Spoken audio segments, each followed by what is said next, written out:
అందరికీ హాయ్. నేను లునావత్ పవన్. స్పిటి వ్యాలీ, కాజా, హిమాలయాస్.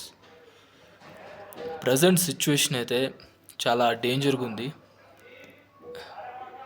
మొత్తం ఇండియా మొత్తం హీట్తో ఉడికిపోతుంటే హిమాలయాస్ కూల్గా ఉన్నాయి. కానీ ఎక్స్ట్రీమ్ డేంజర్ అయిన హిమాలయాస్ పార్ట్స్ లాహోల్, స్పిటి, అదేవిధంగా లడాక్. ఈ స్పిటి అనేది చాలా ఎక్స్ట్రీమ్ ఉంటుంది. ఎక్కువ మంది రారు. రెండే దారులు రావాలంటే. ఏ ఫ్లైట్స్ ఉండవు, ఏముండదు. ఒకటి షిమ్లా మీద నుంచి రెకాంగ్ పియో వెళ్ళాలి. కల్పా అక్కడ ఉంటుంది, రెకాన్ పియో. అక్కడ నుంచి మనము నాకుకు వెళ్ళాలి. నాకు నుంచి టాబో, టాబో నుంచి కల్పాకి రావాలి. మోర్ దాన్ 1 డే పడుతుంది. అది 12 అవర్స్ ఎంతో సంథింగ్. చాలా డేంజర్గా ఉంటుంది. మనం రెకాన్ పియో దాటితే కొండలు ఎట్టుంటాయి తెలుసా? అవి ఏ టైంలో రోడ్డు మీద వచ్చి పడతాయో కూడా తెలియదు. రాయికి అవి అతుక్కొని ఉండవు, మొత్తం విడిపోయి ఉంటాయి రాయలు.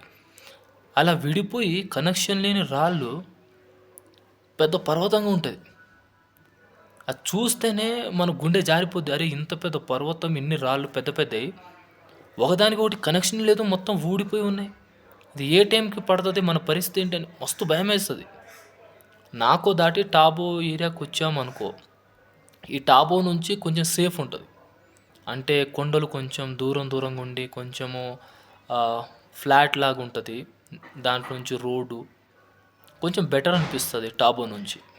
ఇక టాబో నుంచి మనం కాజా చేరుకున్నాం అనుకో, ఇక కాజా అనేది మెయిన్ టౌన్ స్పిటి వ్యాలీ.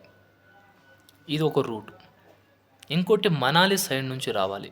కోక్సార్ని దాటి అటల్ టన్నల్ ఉంటుంది కదా. ప్రజెంటు ఆ రూట్ అనేది క్లోజ్ అయి ఉంది.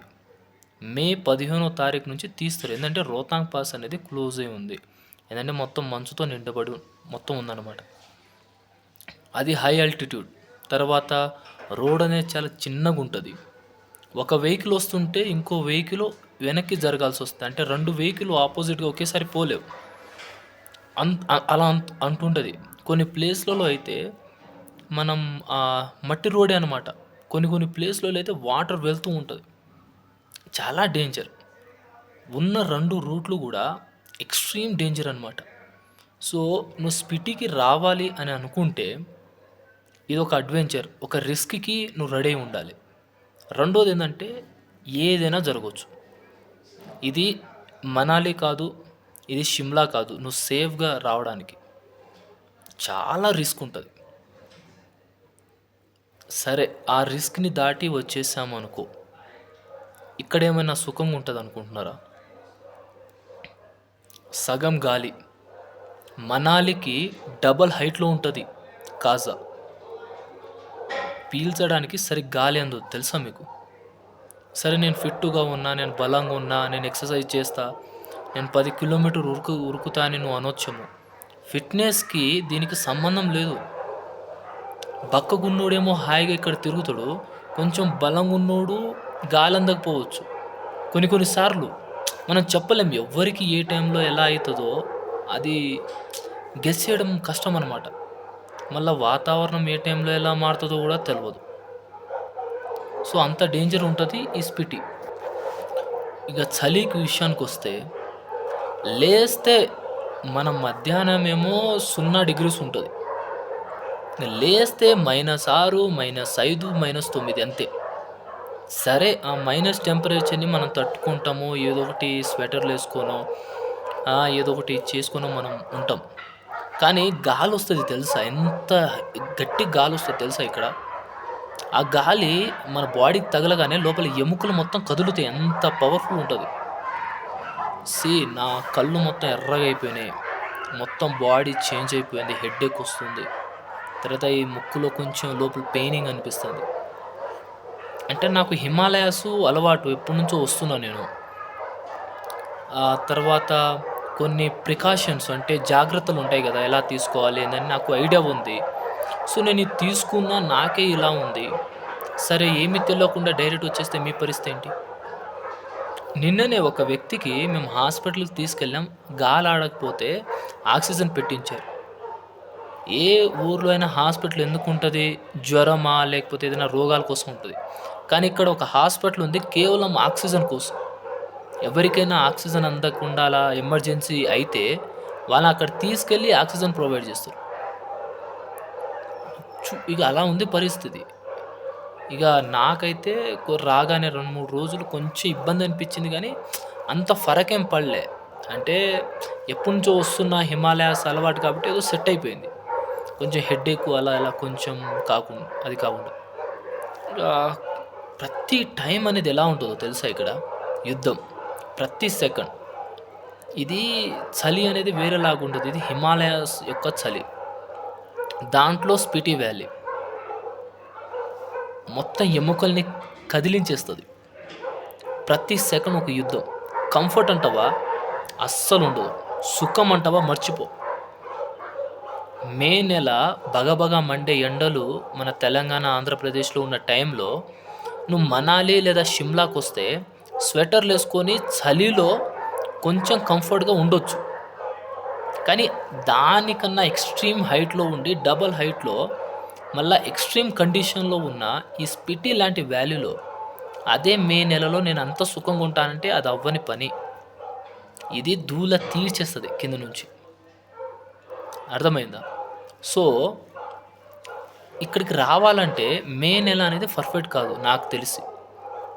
ఏదో ఫారెనర్స్ వాళ్ళు వీళ్ళు వస్తుంటారు. మోస్ట్ ఇజ్రాయలీస్ అయినా ఈరోజు కొంతమంది వచ్చారు ఆస్ట్రేలియా నుంచి, తర్వాత ఫ్రాన్స్ నుంచి కొందరు.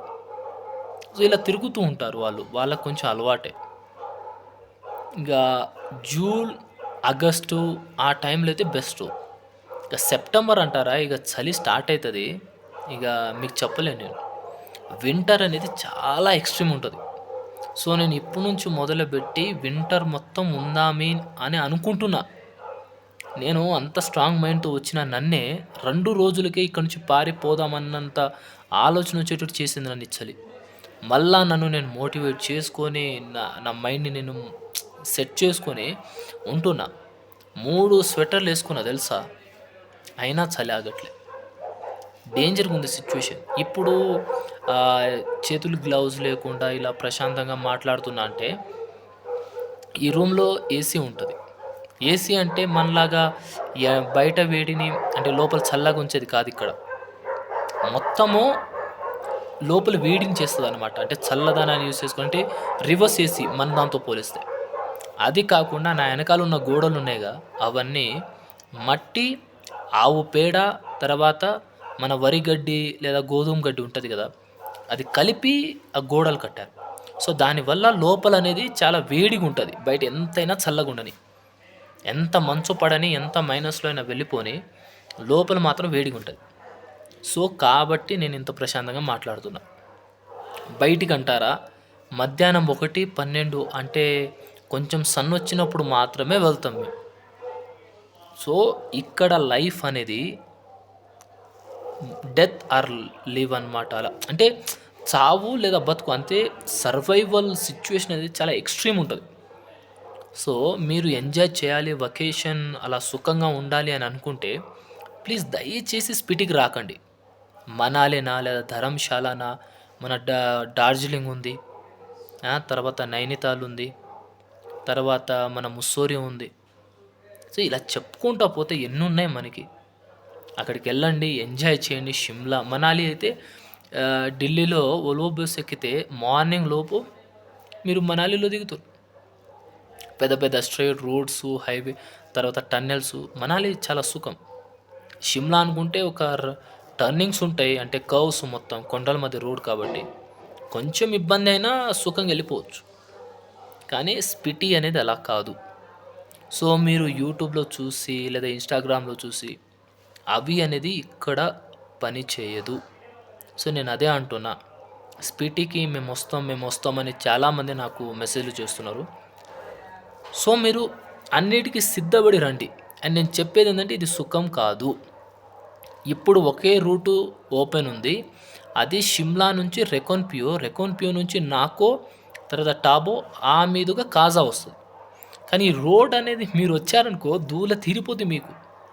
మళ్ళీ వచ్చిన తర్వాత సుఖమా? ఇంకా కష్టమే. కాబట్టి ఆలోచించుకోండి.